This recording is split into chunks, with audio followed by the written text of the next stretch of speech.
सो है everyone, this is कैरॉन। तो हमने पिछले वीडियो में कुछ वेरिएबल्स और कुछ और भी छोटे मोटे पॉइंट्स देखे थे।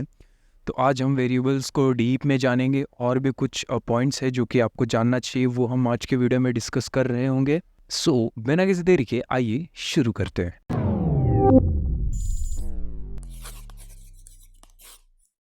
सबसे पहले तो हम जानेंगे शेल वेरिएबल्स के बारे में, जो कि हमने कल भी देखा था, लेकिन कल हमने ऊपर ऊपर से देखा था। तो हम आज थोड़ा डीप में देख लेते हैं। तो नॉर्मली शेल वेरिएबल्स क्या है? ये भी एक कैरेक्टर है हमारे शेल्स में जो कि स्टोर करता है कुछ वैल्यूज़ को, जैसे कि इंटीजर हो सकता है, या फिर किसी का फाइल नेम, स्ट्रिंग, या फिर कोई शेल कमांड भी हो सकते हैं इनमें।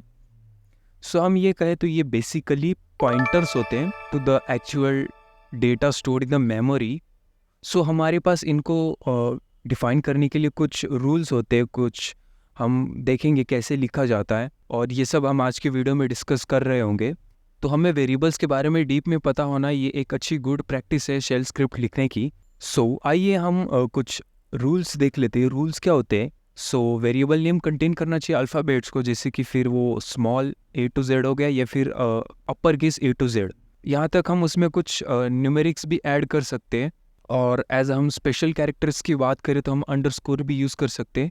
जो भी हो, लेकिन वेरिएबल्स नेम अल्फ़ाबेट से ही स्टार्ट होने चाहिए, या फिर अंडरस्कोर से। हम नंबर से स्टार्ट नहीं कर सकते। तो इसे अच्छे से एक्सप्लेन करने के लिए आइए हम थोड़ा प्रैक्टिकली दिखा देते हैं।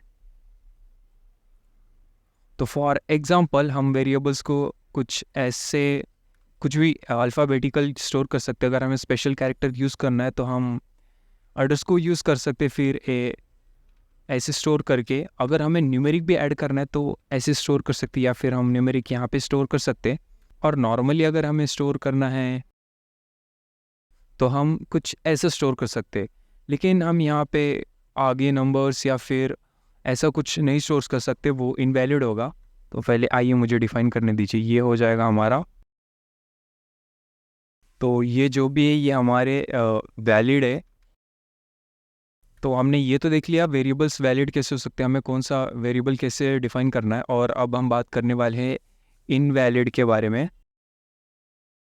तो हम स्टार्टिंग में नंबर नहीं यूज़ कर सकते, ऐसे कुछ भी। तो ये एक इनवैलिड वेरिएबल कहलाएगा। या फिर कोई अलग स्पेशल कैरेक्टर तो बिल्कुल भी यूज़ नहीं कर सकते, ये भी हमारे लिए अलग एरर देगा। फिर वो कोई भी स्पेशल कैरेक्टर हो, ऐसे हम डिफ़ाइन नहीं कर सकते। हमें अगर वेरिएबल डिफ़ाइन ही करना है तो हम ऐसे करेंगे जो कि वैलिड होता है, और ये इन टाइप्स में इनवैलिड होते हैं। तो यहाँ पे हम स्पेशल कैरेक्टर का खास करके तो यूज़ नहीं कर रहे होंगे, क्योंकि इन स्पेशल कैरेक्टर्स का बैश स्क्रिप्टिंग में बहुत अहम रोल होता है। इनका कुछ स्पेसिफिक टास्क होते हैं, तो हम ऐसे कहीं भी यूज़ नहीं कर सकते इन्हें। तो ये तो हमने देख लिया इनके रूल्स क्या होते हैं। और आगे हम बात करने वाले हैं डिफाइनिंग वेरिएबल्स। हम वेरिएबल्स को डिफ़ाइन कर रहे होंगे, हालांकि हमने पिछली वीडियो में किया था, लेकिन इस वीडियो में हम थोड़ा रिवीजन टाइप हो जाएगा। तो सबसे पहले हमें अपने वेरिएबल का नेम डिफ़ाइन करना है। तो हम चलते हैं अपने स्क्रिप्ट के अंदर। सबसे पहले तो ये हमारा स्क्रिप्ट है। सबसे पहले हमें पता है हमें ये करना पड़ेगा, इसे हम शिबैंग लाइन भी कहते हैं।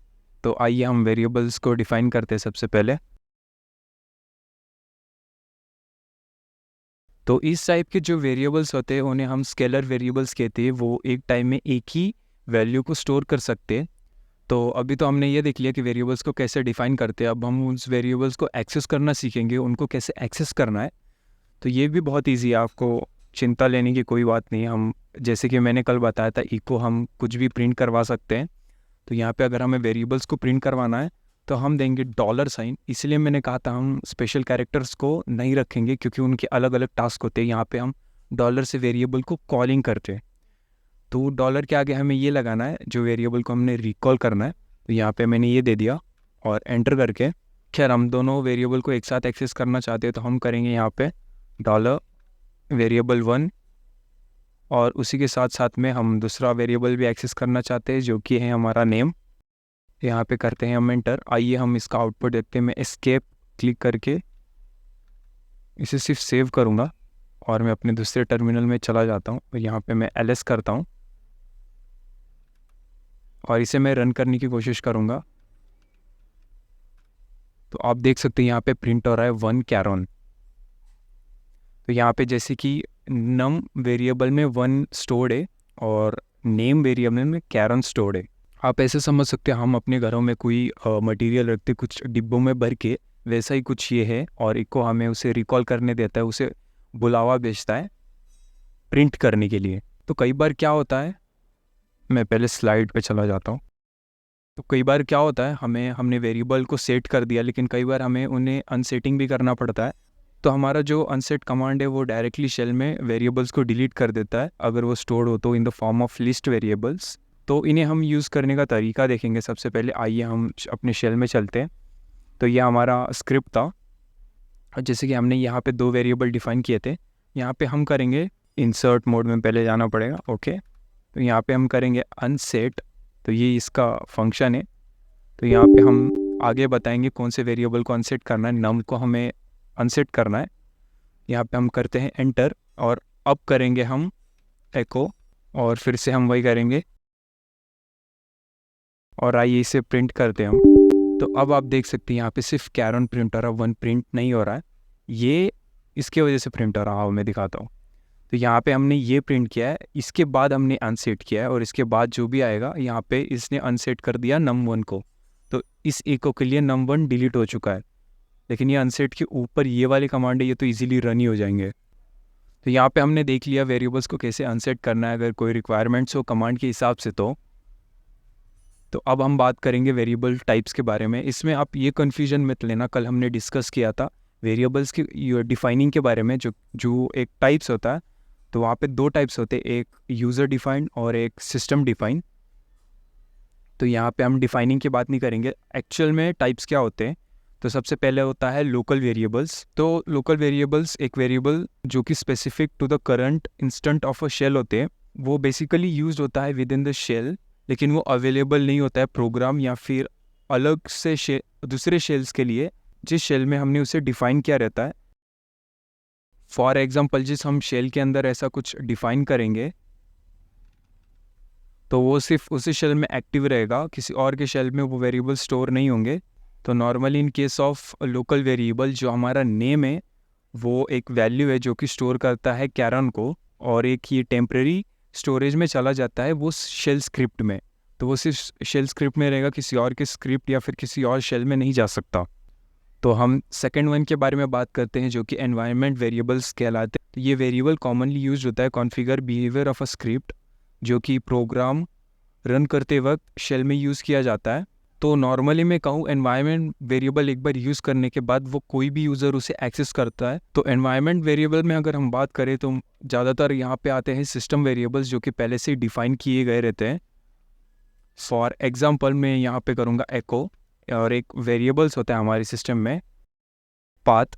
तो हमने ये वेरिएबल्स को कॉल किया, इस वेरिएबल में ये सब स्टोर है। तो ये क्या है, ये एक पाथ है।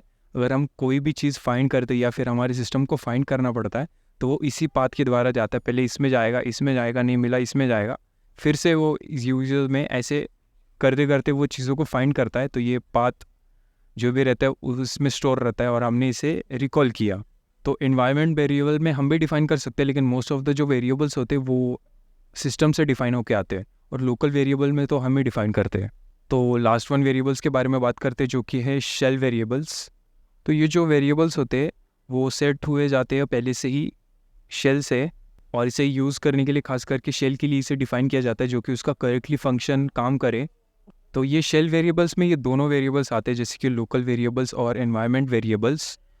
तो आइए सबसे पहले हम एग्जांपल्स देख लेते हैं।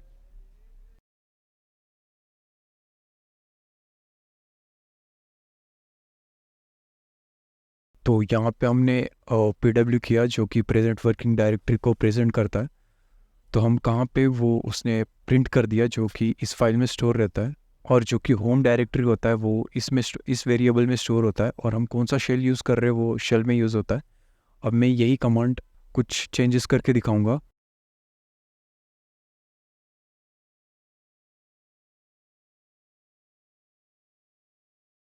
तो यहाँ पे आप देख सकते हैं मैंने एको किया, और ये हमारा रूट फोल्डर में दिखा रहा है जो कि मैं एक्चुअल में रूट फोल्डर में ही हूँ।